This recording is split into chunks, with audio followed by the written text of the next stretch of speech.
Good morning, friends. Welcome to Akulmach Live. And as I mentioned yesterday, that the budget is expected. There are a lot of hopes of the common citizen of India from the Indian government, and therefore, now the budget is out. We know what is being offered. I think it's a missed opportunity for the government, and they failed to provide tax relief to the middle class. So today's subject is also linked to that. We will come to the policy framework little later because this is about education. And as you know, education is very, very expensive at the moment, especially almost like 20 to 30% of the expenses for common citizen is going towards education for their children. However, the biggest challenge the education industry is facing in India is how do you future proof whatever education they are imparting to the students, because what happens is when the students go out in the field, they will not have adequate skills to find jobs, because the industry is moving on. Industry does not provide you opportunities for plain simple vanilla skills that people carry as soon as they work out from the schools and colleges. So we will discuss that. We will come to the policy planning little later in the end. But let's discuss what is required for the education institutes in the interim. And therefore, the first point is the digital disruption. In many ways, this is already happening. Many ways, digital disruption is going on, and a lot of schools are relying on ERPs. I think all the major schools are having the school ERP. So the course material, the mark sheets, and all activities are being tracked using the school ERP. In addition, the video conferencing is still not standardized. I mean, they are still going on Zoom platform, which is outside the school ERP.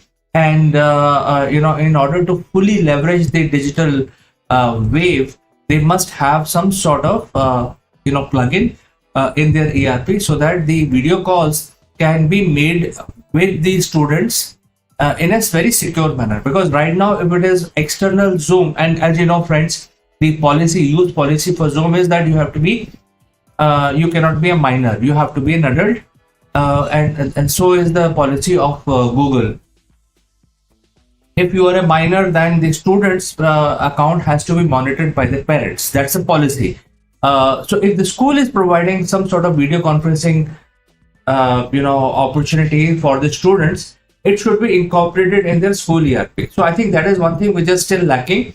A lot of schools have adapted to the mechanism of ERP, but I think the video conferencing thing is still lacking in their in their ERP. So I think that is one thing that they should invest in, incorporate that, because the next wave of digital disruption will be a lot easier for them if the schools are able to incorporate the plugin for video. Simply because the next wave will actually start with immersive experience and virtual reality for the student. A lot of development is already going on in this arena.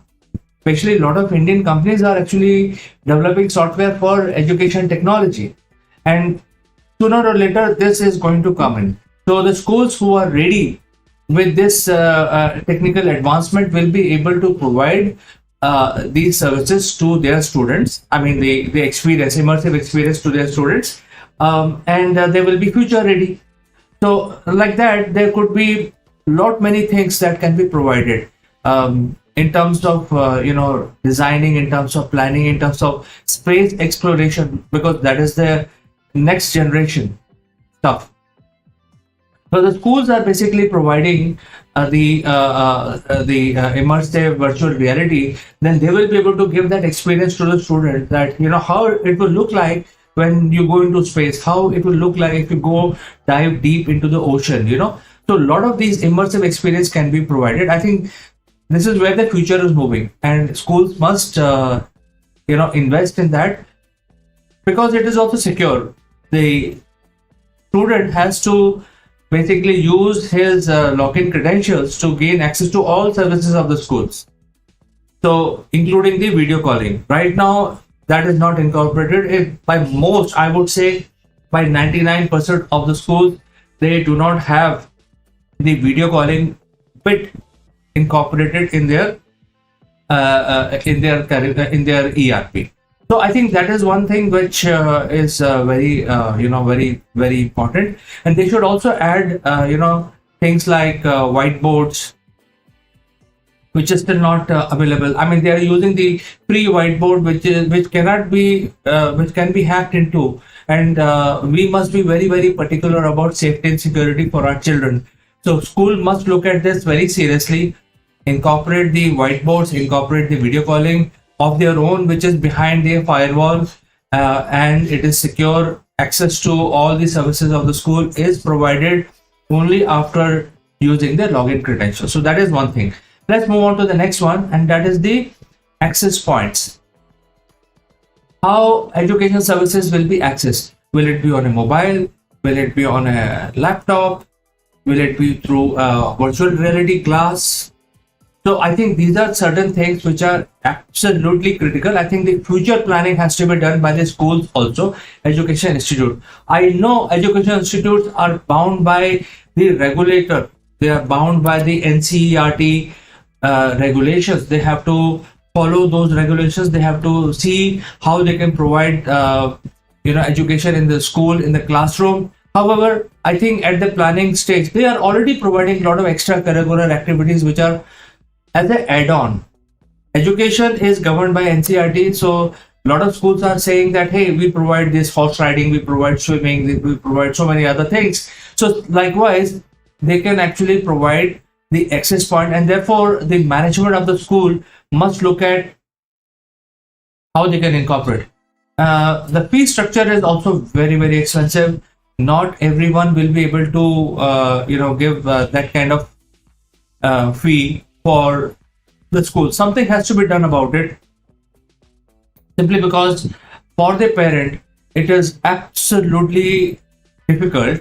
Almost in certain cases, almost 20 to 30% of the total earning of the parent goes towards the fee of the student, which is very very high. Very high. 20 to 30% going into one item of a monthly household income is quite high.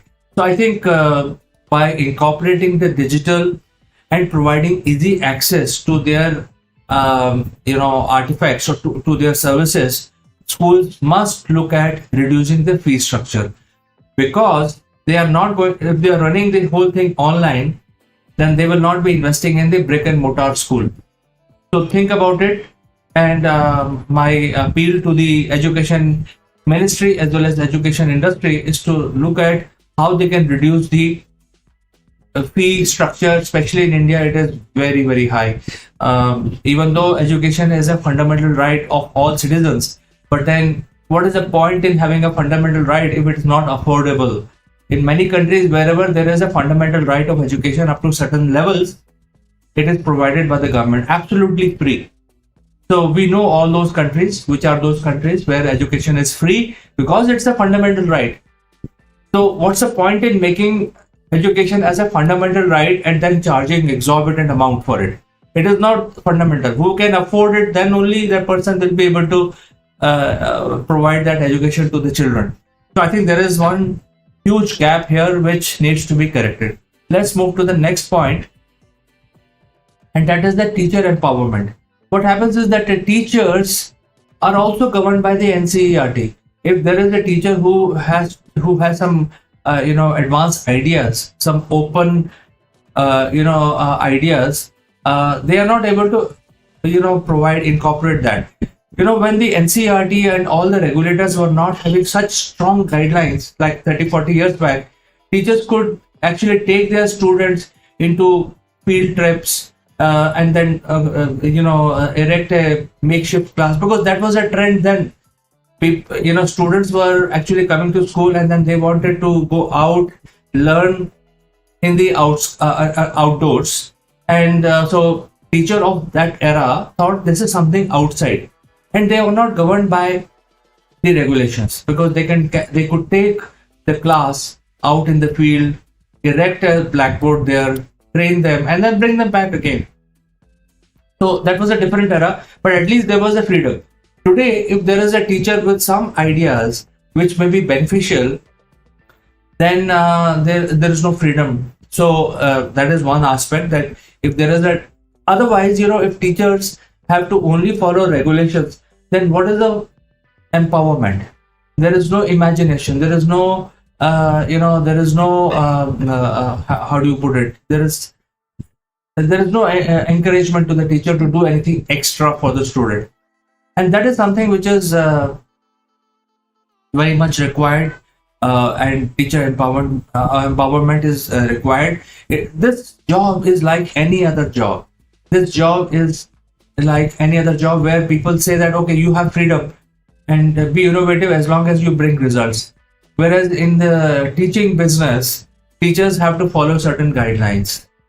They cannot go out of those guidelines. There is no elbow room, leg room given for the teachers. So therefore, this is one area which India needs to very, very systematically improve, because whichever school you go, the teachers' boundaries are very well defined. They cannot take left, they cannot take right. So I think this is something which India as a country, as a whole, will need to think about it. And now, and in addition to teacher empowerment, I think the encouragement needs to be given to the more aggressive teaching. If the teachers in their class are giving results in the form of students performing in examinations, they should be encouraged. Their salary must be increased, and that becomes a incentive for teachers to do more, which is not there. So as long as teacher comes at the school time at 8 a.m., leaves by 3 p.m., they do their set of duties as per the regulation, they are fine.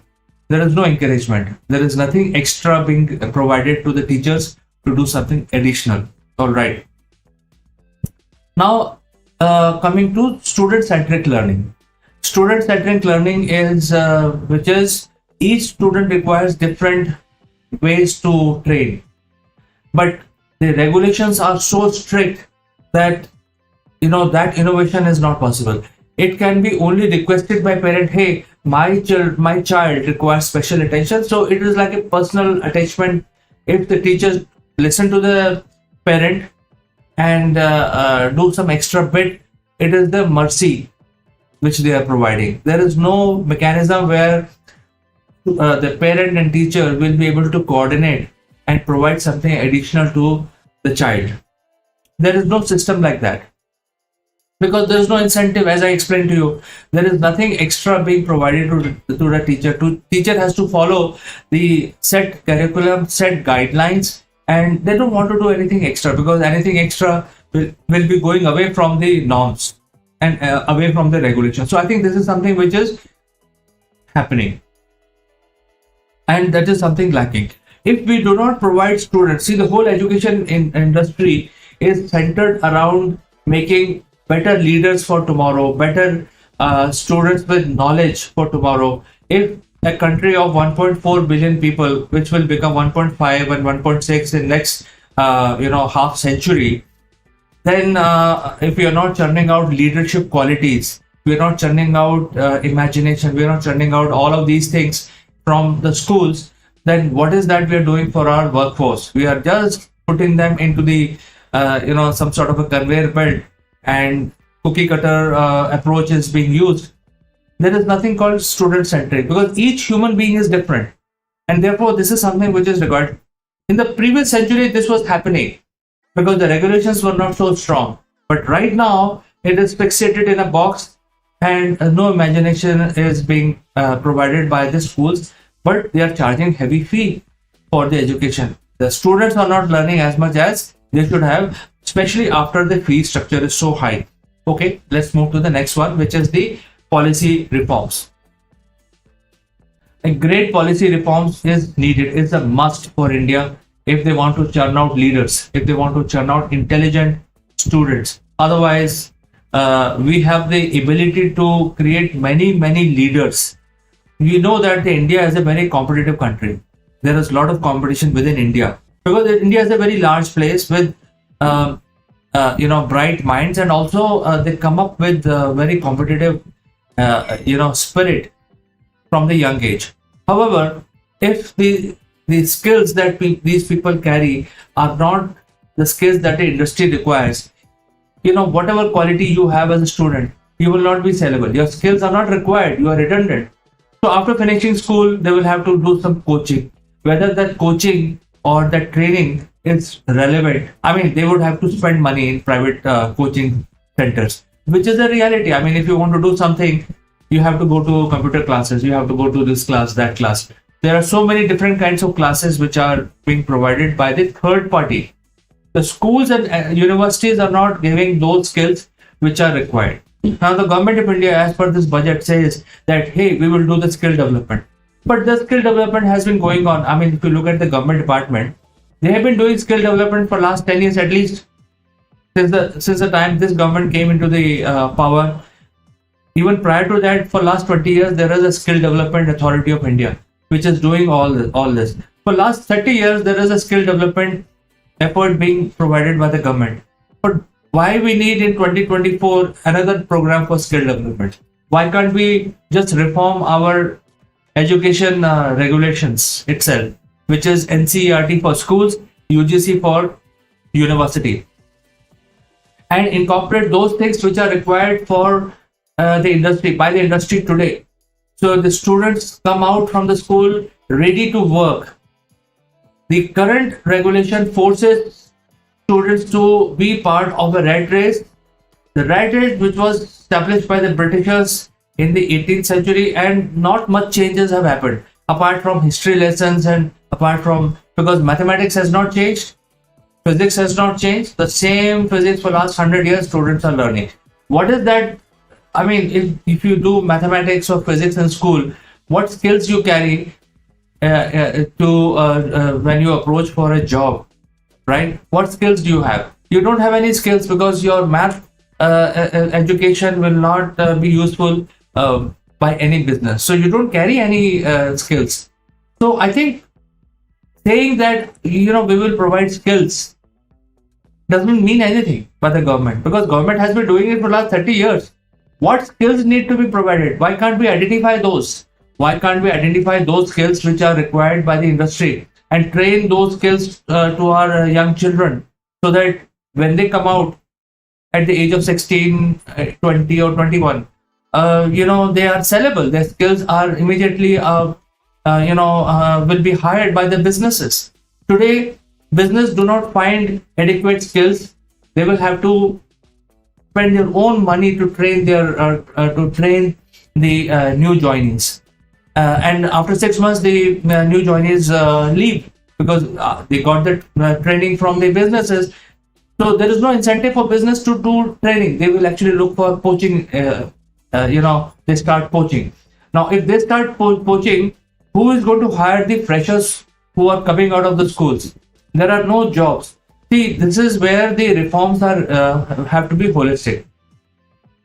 One way, you actually prepare the workforce to be ready, and other way, you have to understand where the jobs are. Why you are saying, when the government is saying that, hey, we will train you to be an entrepreneur. How they can be an entrepreneur at the age of 16 when they don't know anything about the industry, where the industry is going? How government is saying that we will create entrepreneur in every household? How? I think that question needs to be asked. I think all of us must ask this question, right? So the students will come out, they are raw.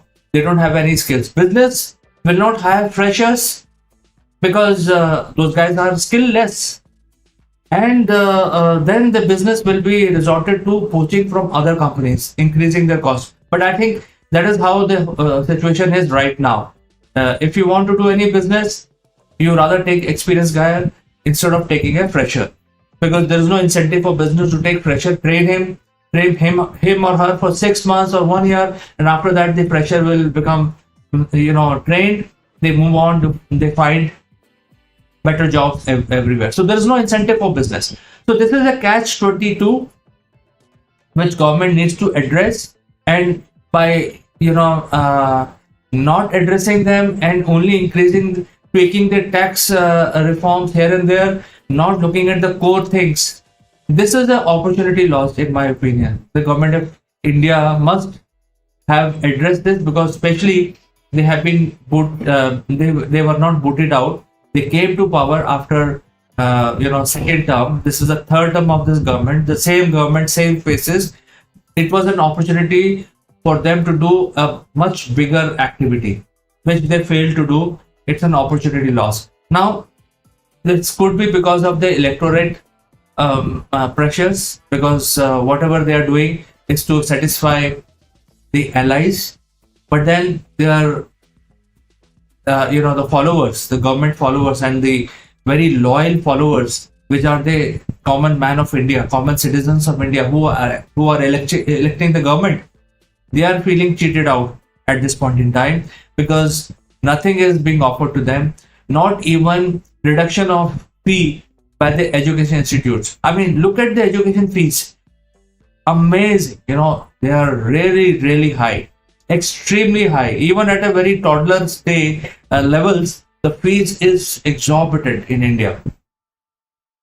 And no decision on that, no policy framework for training, and therefore this is an important item which needs to be addressed. Not sure how far this message will go, but this is something which is required in order to make the leaders, in order to make India shine.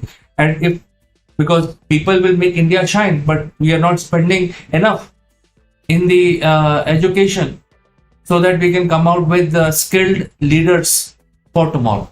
So friends, I'd like to know what you think. Your comments are awaited eagerly. As soon as you reply, I will actually cover and read out those questions in the next one. Thanks for watching me this morning. I will catch you again in the next one. Bye for now.